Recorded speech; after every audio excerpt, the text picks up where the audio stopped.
Hi, my name is Ian Lexen, and this is my story. My freshman year of college, most of the faith I thought I had vanished. I entered the year surrounding myself with Christian stuff, as I always have, and I had this expectation that I would find this feeling of acceptance and purpose if I tried to follow Jesus. But as I joined ministries and Bible studies, that feeling I was seeking out never came. I was confused because it looked to me like everyone I saw in these religious circles had that feeling, and the worship music would come on and they would play and they would get so into it, and I certainly tried to appear that way, but I actually really felt exhausted and numb. What ended up happening is I felt stuck in this sort of like limbo. The religious side of me, the one that grew up in the church, accepting Jesus in middle school, a leader in Christian groups, that guy had convictions.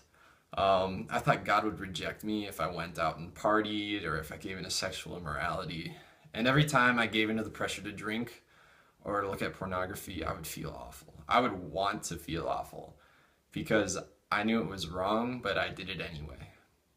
After a while, I sort of just stopped feeling anything. Right before second semester, I hit a tipping point. I was so sick of trying to follow convictions that I couldn't keep, and I just gave up. I spiraled into clinical depression. In that season, I thought I actually didn't have feelings. It felt like it would last forever.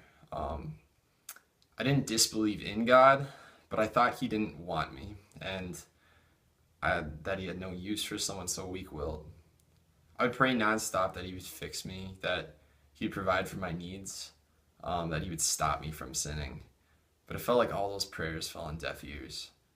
So I coasted numb for the rest of the year. That summer, I returned to work at this Christian summer camp.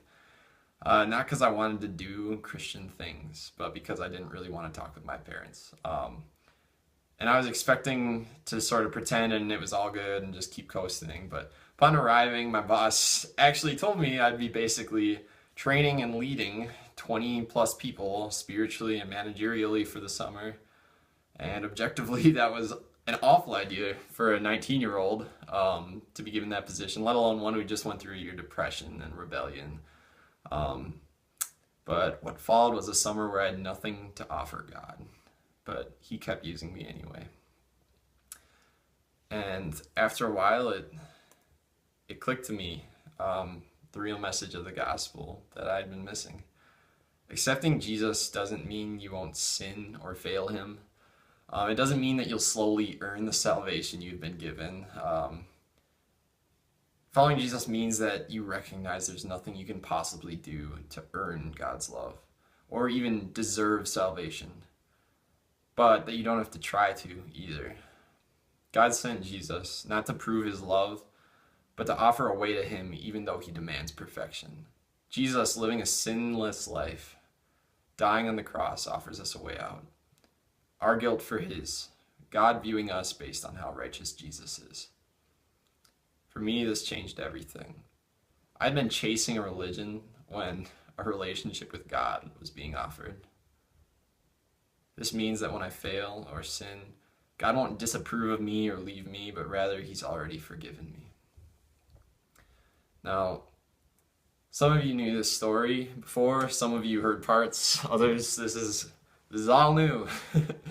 Wherever you fall, if you have any questions, comments, or even if you disagree with me, message me on Facebook or send me a message at my phone number, which is 715-225-7317.